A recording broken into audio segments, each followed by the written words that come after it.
are not necessarily going to make it mandatory. As you mentioned, governors of Texas and Florida and many other states, and the president himself says it should be a choice, not mandated. And I also have that confirmed from one of his family members that has told me the same thing, that Trump is not going to mandate vaccines at that level.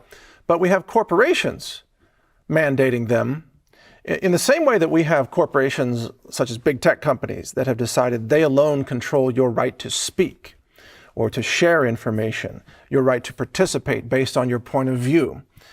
We have airlines like Qantas, of course, announcing that international flights would require mandatory vaccines. And there's been talk that this kind of policy would be adopted by other airlines. So if you wish to fly, you have to prove that you've been vaccinated. Well, we've seen other documents and plans where they plan to roll out vaccine enforcement checkpoints at grocery stores and churches and daycare centers, and no doubt many other elements of society, so that they would make it, even without a mandate, is my point, they would make it impossible to buy food, to worship at your church, to go to a sporting event, to visit your parent in a nursing home, unless you have consented to the vaccine. So it's kind of a workaround mandate. It's very evil, but that's what's happening now. How do we stop that?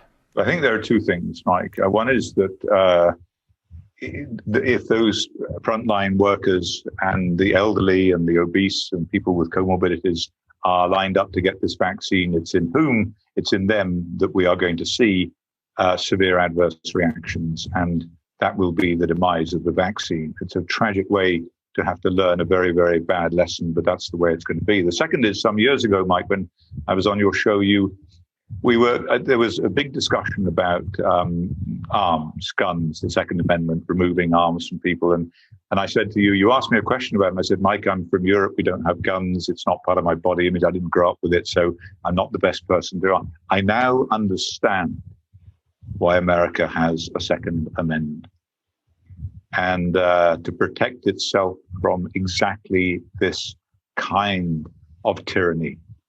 That is why there is a Second Amendment. And so much of this was anticipated. So much of where we are now was anticipated by those who wrote the Constitution, by those who wrote the amendments, by the founding fathers of this country. It's extraordinary how prescient they were. And I came to this country effectively in professional and political exile to continue the work in health freedom and to investigate the safety of vaccines and the vaccine links with various diseases.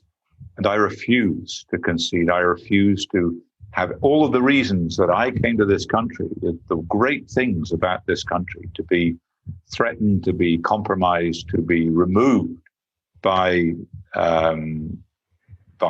pharmaceutical industry profiteering and by the agenda of globalists who see the natural history of America coming to an end.